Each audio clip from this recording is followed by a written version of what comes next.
Hi ನಮಸ್ಕಾರ, welcome back to ದೇವ್ಯಾನಸ್ kitchen. ಇವತ್ತು ತುಂಬ ಸುಲಭವಾಗಿ ಬೆಂಡೆಕಾಯಿ ಪಲ್ಯ ಹೇಗೆ ಮಾಡೋದು ಅಂತ ನೋಡೋಣ. ತುಂಬ ಚೆನ್ನಾಗಿರುತ್ತೆ, ಸಿಂಪಲ್ಲಾಗಿ ಮಾಡ್ಕೋಬೋದು. ಈಗ ಅನ್ನಕ್ಕೆ ಮತ್ತು ಮುದ್ದೆಗೆ ಸೈಡ್ ಡಿಶ್ ಆಗಿ ಆರಾಮಾಗಿ ಬಳಸ್ಕೊಬೋದು.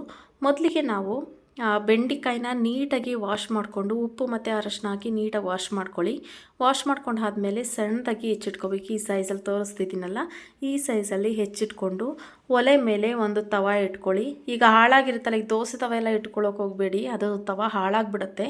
ಈಗ ನೀವು ರೊಟ್ಟಿ ಮಾಡೋ ತವ ಎಲ್ಲ ಇರ್ತದಲ್ವ, ಆ ಥರ ಅದನ್ನೇ ಇಟ್ಕೊಂಡು ಅದಕ್ಕೆ ತವ ಕಾದಾದ್ಮೇಲೆ ಆಯಿಲ್ ಹಾಕ್ಕೊಳ್ಳಿ.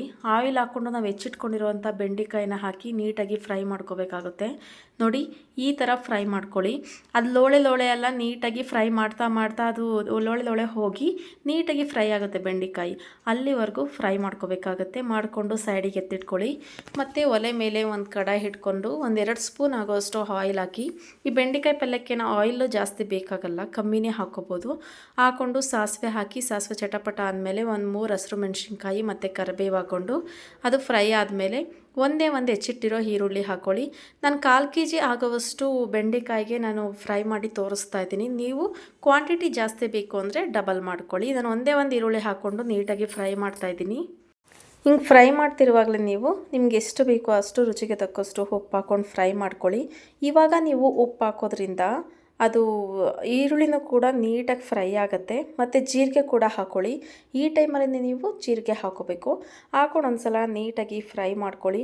ತುಂಬ ಚೆನ್ನಾಗಿರುತ್ತೆ. ಕೆಲವರು ಮಾಡ್ತಾರೆ ಮಸಾಲ ಎಲ್ಲ ಹಾಕಿ ಮತ್ತು ನೀರು ಹಾಕಿ ಅದನ್ನು ಬೇಯಿಸಿ ಎಲ್ಲ ಮಾಡ್ತಾರೆ.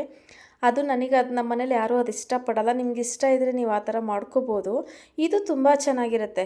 ನಿಮಗೆ ಗೊತ್ತಲ್ಲ, ಬೆಂಡೆಕಾಯಿನ ಜಸ್ಟ್ ಫ್ರೈ ಮಾಡಿ ಉಪ್ಪು ಖಾರ ಹಾಕ್ಕೊಂಡು ತಿನ್ಬೋದು, ಅಷ್ಟು ಟೇಸ್ಟಿ ಇರುತ್ತೆ ಬೆಂಡೆಕಾಯಿ. ಅದಕ್ಕೆ ನಾವು ಮಸಾಲ ಎಲ್ಲ ಹಾಕಿ ಅದನ್ನು ಜಾಸ್ತಿ ಮಸಾಲ ಮಾಡೋದೆಲ್ಲ ಬೇಡ ಅಲ್ವಾ. ಹಾಗಾಗಿ ನೀವು ಇಷ್ಟು ಸಿಂಪಲ್ ಏನಾದ್ರು ಸೈಡ್ ಡಿಶ್ಗೆ ನೀವು ಬಳಸ್ಕೋತೀರ ಅನ್ನೋದ್ರೆ ಇಷ್ಟು ಸಿಂಪಲ್ಲಾಗಿ ಮಾಡಿಕೊಂಡ್ರೆ ಸಾಕು.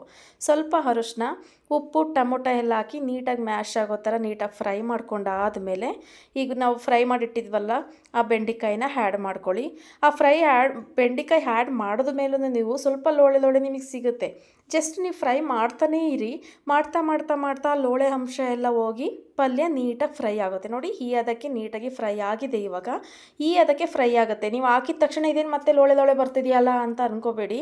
ಅದು ನೀವು ಫ್ರೈ ಮಾಡ್ತಾ ಅದೆಲ್ಲ ಲೋಳೆ ಎಲ್ಲ ಹೋಗ್ಬಿಟ್ಟು ನೀಟಾಗಿ ಪಲ್ಯ ಫ್ರೈ ಆಗುತ್ತೆ.